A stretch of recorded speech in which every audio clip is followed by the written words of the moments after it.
దీపావళి పండుగను అందరూ ఆనందంగా జరుపుకున్న తరువాత ఆధ్యాత్మికత ఉట్టిపడే కార్తీక మాసంలోకి అడుగుపెట్టాం. తెలుగు పంచాంగం ప్రకారం ఒక ఏడాదిలో వచ్చే అన్ని మాసాలలోకెల్లా కార్తీక మాసం అత్యంత పవిత్రమైనది. ఇటు శివునికి అటు విష్ణువుకు కూడా ప్రీతికరమైన కార్తీక మాసం ఆధ్యాత్మిక సాధకులకు మోక్ష మార్గం అనడంలో ఎలాంటి సందేహం లేదు. అసలు కార్తీక మాసానికి ఇంతటి పవిత్రత చేకూరడం వెనుక ఉన్న రహస్యం ఏమిటి, కార్తీక మాస విశిష్టత ఏమిటి అనే విషయాలు ఈ కథనంలో తెలుసుకుందాం.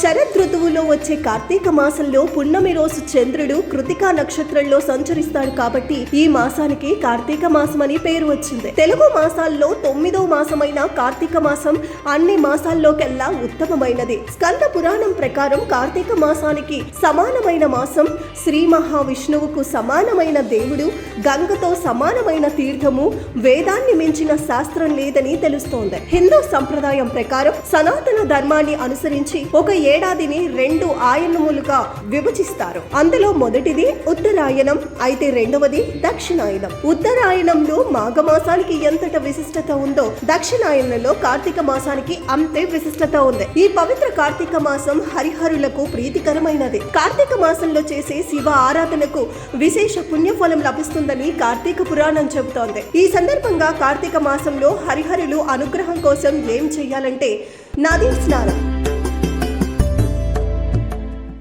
కార్తీక మాసంలో నదీ స్నానానికి అత్యంత ప్రాధాన్యం ఉంది. ఋషులు, మహర్షులు, సిద్ధులు కార్తీక మాసం నెల రోజులు పవిత్ర నదీ తీరాల్లో సంచరిస్తూ ఈ మాసమంతా కార్తీక స్నానం ఆచరిస్తుంటారు. కార్తీక మాసంలో గంగా, యమున, గోదావరి, కావేరి, కృష్ణ వంటి పుణ్య నదుల్లోనే కాకుండా చెరువులు, నీటి కుంటలు, సముద్రాల్లో కూడా స్నానం ఆచరించవచ్చునని స్కంద పురాణ అంతర్గతమైన కార్తీక పురాణంలో వివరించి ఉంది. దీపారాధన. కార్తీక మాసంలో శివాలయాల్లో దీపాలు వెలిగించడం వల్ల పాపాలు తొలగి పుణ్యాలు చేకూరుతాయని పురాణాలు చెబుతున్నాయి. ఈ మాసంలో తెలిసి కానీ తెలియక కానీ చివరకు చెడు తలుపుతో అయినా సరే దీపం వెలిగిస్తే ఆ ఫలం లెక్క కట్టలేనిది. భక్తి శ్రద్ధలతో శివాలయాల్లో చేసే దీప ఆరాధన కూడా ఎంతో పుణ్య ఫలాన్ని ఇస్తుంది. కార్తీక మాసంలో దీప ఆరాధన ఉన్న ప్రాధాన్యత గురించి కార్తీక పురాణంలో విపులంగా వివరించి ఉంది. దానాలు.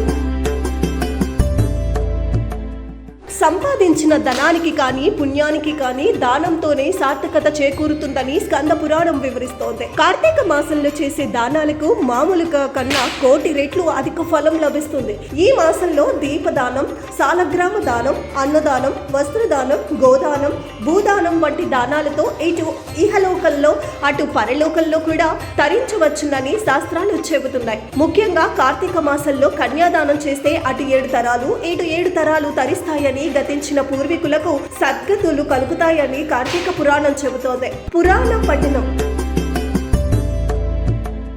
కార్తీక మాసంలో 30 రోజుల పాటు ప్రతిరోజు ఒక్కో అధ్యాయనం చొప్పున కార్తీక పురాణాన్ని చదివినా, విన్నా, రాసినా కలిగే పుణ్యం అనంతం.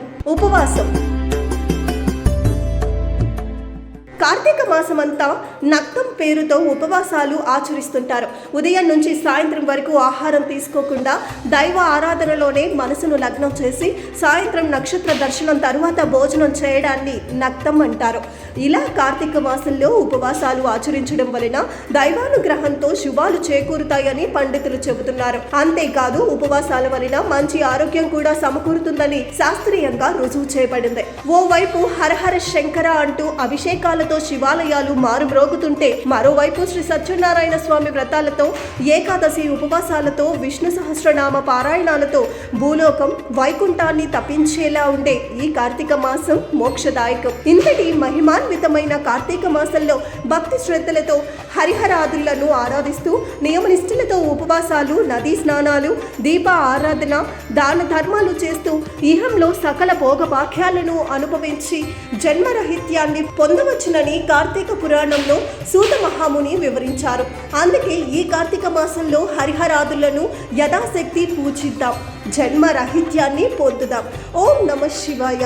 ఓం నమో నారాయణాయ.